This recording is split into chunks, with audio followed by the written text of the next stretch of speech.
लोकशाहीचा बुलंद आवाज, रिपब्लिकन वार्ता, महाराष्ट्र.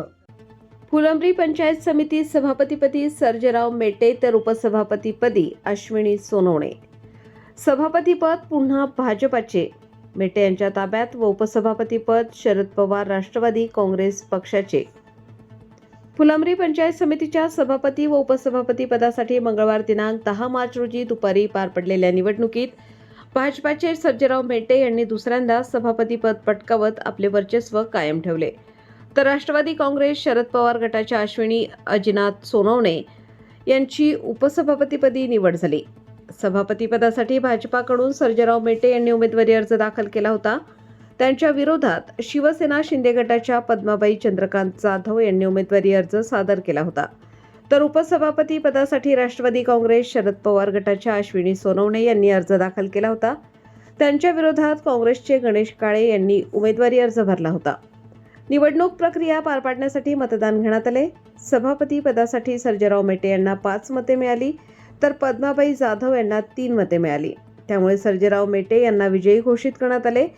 उपसभापती पदासाठी झालेल्या मतदानात अश्विनी सोनवणे यांना 5 मते मिळाली, तर गणेश काळे यांना 3 मते मिळाली. त्यामुळे अश्विनी सोनवणे यांनी उपसभापती पदाची बाजी मारली. ही संपूर्ण निवडणूक प्रक्रिया उपविभागीय महसूल अधिकारी पैठण, फुलंब्री नीलम बाफना यांच्या अध्यक्षतेखाली पार पडली. त्यांना सहाय्यक म्हणून तहसीलदार योगिता खटावकर, गटविकास अधिकारी उषा मोरे आणि नायब तहसीलदार संजीव नाईक यांनी कामकाजात सहकार्य केले. निवड जाहीर होताच फुलंब्री पंचायत समिती परिसरात कार्यकर्त्यांनी फटाके फोडून व गुलाल उधळून जल्लोष केला. यावेळी आमदार अनुराधा चव्हाण, देवगिरी कारखान्याचे चेअरमन कल्याण चव्हाण, जिल्हा परिषद सदस्य जितेंद्र जयस्वाल, गोपाल वाघ, गंगाधर सोनवणे, बाजार समिती उपसभापती दत्तात्रय करपे, आनंदा ढोके तसेच पंचायत समिती सदस्य बाळासाहेब तांदळे, राजू तुपे, मयूर कोलते, रामेश्वर चोपडे, सविता फुके, सविता कोलते, अजिनाथ सोनवणे, सुचित बोरसे, नाथाप्पा काकडे, विजय आहेर यांच्यासह मोठ्या संख्येने कार्यकर्ते उपस्थित होते.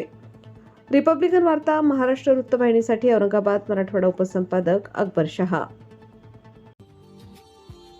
Subscribe now and press the bell icon. Never miss an update.